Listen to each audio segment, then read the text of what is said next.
সেদিন মা আমাকে সকাল সকাল ঘুম থেকে উঠিয়ে দিল। কেন জানতে হলে পুরো ভিডিওটা দেখতে হবে।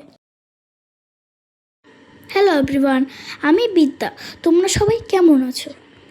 সেদিন আমরা সকাল সকাল ঘুমের থেকে উঠে রেডি হয়েছিলাম, মা, পাপা আর আমি, আর তার সঙ্গে অনেক আঙ্কেলরা বাড়ির থেকে রওনা দিলাম।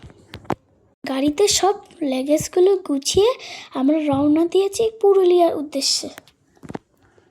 আমরা এখন বগুড়ার থেকে বাই কারে আমাদের ডেস্টিনেশন পুরুলিয়া অযোধ্যা হিল পর্যন্ত।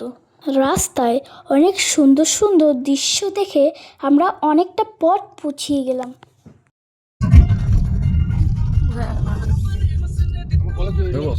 তারপর তো সবার খিদে পেয়ে গেল, তাই আমরা রাস্তার পাশে একটা ধাবায় দাঁড়ালাম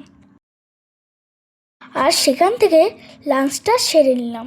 তারপর আবার আমাদের জার্নিটা শুরু করলাম। তারপর আমরা গাড়িতে গান শুনতে শুনতে গল্প করতে করতে আমরা যাচ্ছিলাম যেন কারোর বোর না লাগে। একটা পথ পেরিয়ে আসার পর তারপর সবার চোখে পড়লো যে অনেক ছোট ছোট পাহাড়। তখন আমি ফিল করলাম যে আমরা পাহাড়ে অনেক কাছে চলে এসেছি।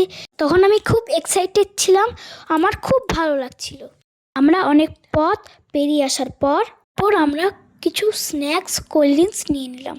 তারপর আমরা গাড়িতে বসে খেয়ে আবার রওনা দিলাম।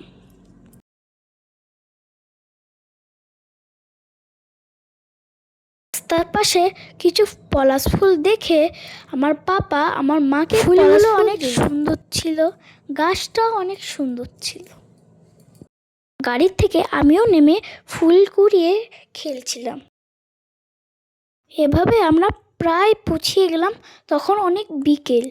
তখন পাপা বলল আমাদের এখনও 2 ঘন্টা লাগবে প্রায় হোটেলে পৌঁছাতে। এই প্রথম আমি মা পাপার সঙ্গে পাহাড়ে যাচ্ছি ঘুরতে, আর তার সাথে আমি প্রথমবার আমার ভিডিওতে ভয়েস ওভার দিচ্ছি। তোমাদের কেমন লাগলো অবশ্য জানিও। কথাতে কিছু ভুল হলে মানিয়ে নিও প্লিজ, কেন যে এটা আমার ফার্স্ট টাইম। এই ভিডিওটা এই পর্যন্ত, দেখা হচ্ছে নেক্সট ভিডিওতে। তোমরা সবাই ভালো থাকো, টাটা।